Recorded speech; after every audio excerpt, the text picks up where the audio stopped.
रात में सोते समय बहुत सावधान हो जाना चाहिए उपासक को। वैसे तो हर समय सावधान, पर सोते समय ऐसे सावधान होना चाहिए जैसे मृत्यु के समय योगी जन अपने सारे इंद्रियों को समेट लेते हैं और अपने स्वरूप में, अपने प्रीतम के स्वरूप में लगा देते हैं। तुम रोज शयन के समय ऐसा अनुभव करो, मैं नींद में जा रहा हूं या मृत्यु में जा रहा हूं, इसमें कोई फर्क नहीं पड़ता। पता नहीं आंख खुले कि ना खुले। कितने ऐसे हैं कि सोते ही रह गए। आप अब बेहोशी की हालत में जा रहे हैं, नींद में जा रहे हैं, तो एक समय रखो कि आप अपनी शैया पर इतने समय ही जाएंगे। एक नियत समय रखो। हमने देखा है साधकों का एक समय होता है कि 10 बजे हमें लेट जाना है, सोना नहीं, लेट जाना है, और लेटे हुए भगवत चिंतन करना। अब जब सो गए तो सो गए, नहीं सो गए तो उसमें हमें टेंशन नहीं लेना कि अभी नींद नहीं आई, 10:30 बज गए, 11 बज गए, ये नहीं। आंख मूंदी, मंत्राकार वृत्ति, तो बिना नींद की गोली के सो जाओगे। यह है ऐसा, भजन में मन लगाओ, सो जाओगे। जिनको नींद ना आती हो उनके लिए सही दवा है, आप नींद का चिंतन न करके प्रभु का चिंतन करने लगो, देख लेना आप कब सो गए पता नहीं चले। और अगर सौभाग्य से नींद ना आई तो नींद में जो इंद्रियों को पुष्टता मिलती है वो होता है संसार का विस्मरण। नींद में खास बात क्या होती है कि संसार का चिंतन छूट जाता है, फिर वो मस्त हो जाता है।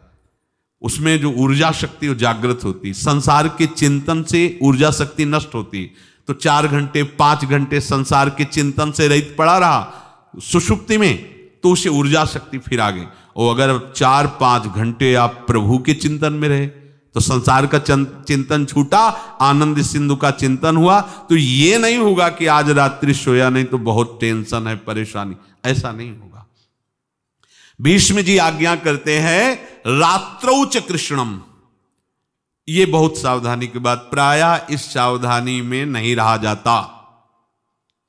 बचपन से सदगुरुदेव भगवान ने यही शिक्षा दी थी, गुरु कृपा से ऐसे उपदेश मिले थे।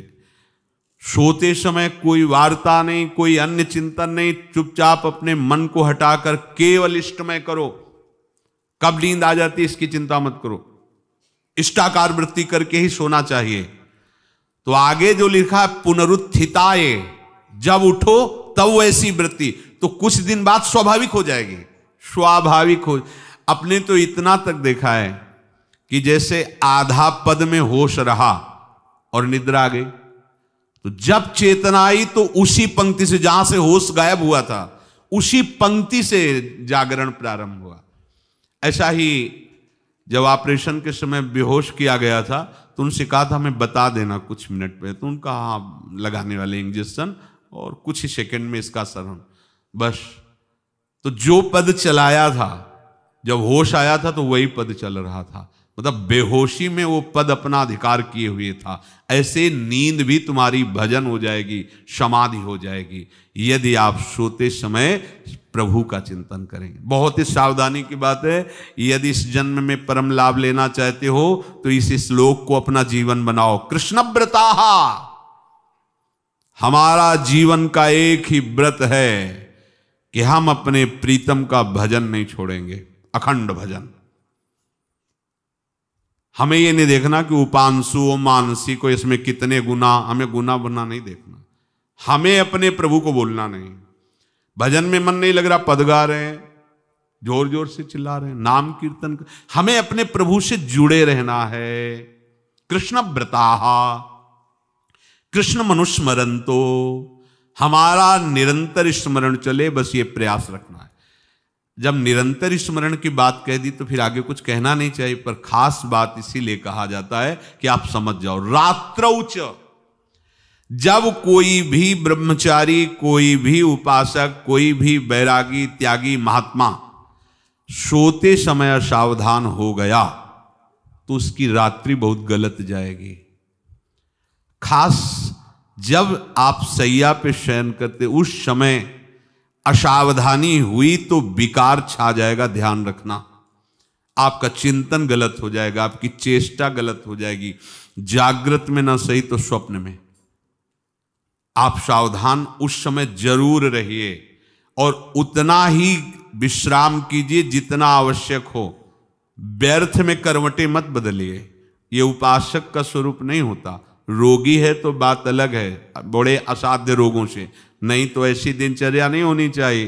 कै बजे? 3:30, अभी आधा घंटा तो है, फिर कमर ओढ़ लिए, ये साधक का नहीं होता। उचित समय, जो मान लो 4 घंटा विश्राम का, तो अब ये नींद का विषय आओ या ना हो, हम तुम्हारे लिए पुष्प बिछा के नहीं बैठेंगे कि आ जाओ आ जाओ आ जाओ। नहीं आई तो अब ये नहीं गया, अब इतने समय नहीं आई थी, अब 4 बजे उठने के समय कैसे हो? नहीं, ये फेंका।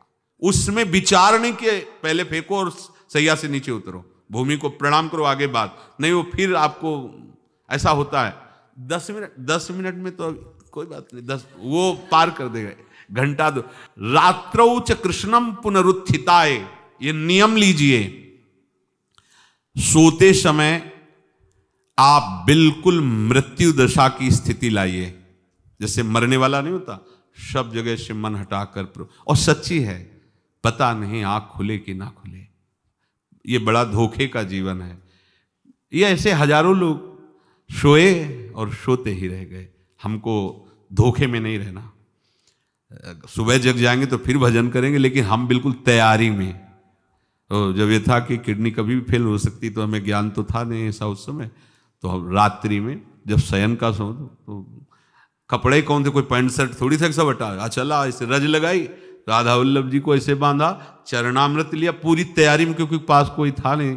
तो ये होता था कब मर जाए, कैसे बताएं कितना सुख, एकदम युगल चरणारविंद में तदाकार होते ऐसे वो।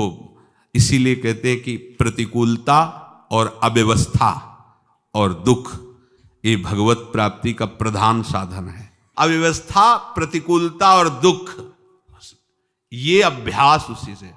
जब शाम के शयन करते तो पहले वृंदावन को प्रणाम करके और ऐसे भावना में प्रिया प्रिया कहते कि जैसे भी आपके हैं, अगर शरीर छूट जाता है रात्रि में तो आप धोखा ना करना, आप बुला लेना अपने। और कैसे बताओ उस समय कैसे भाव होते थे, कोई पास नहीं, कोई सुविधा नहीं, 1 रुपया नहीं, तो एकदम दैन्यता, एकदम कितना सुख मिलता, वो एकदम केवल भगवद आश्रित।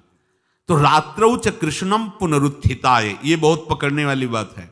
रात्रि के समय कोई और चिंतन न बनने पावे। देखो अभ्यास, और उस समय खास करके विषय चिंतन बनता है, ध्यान रखना।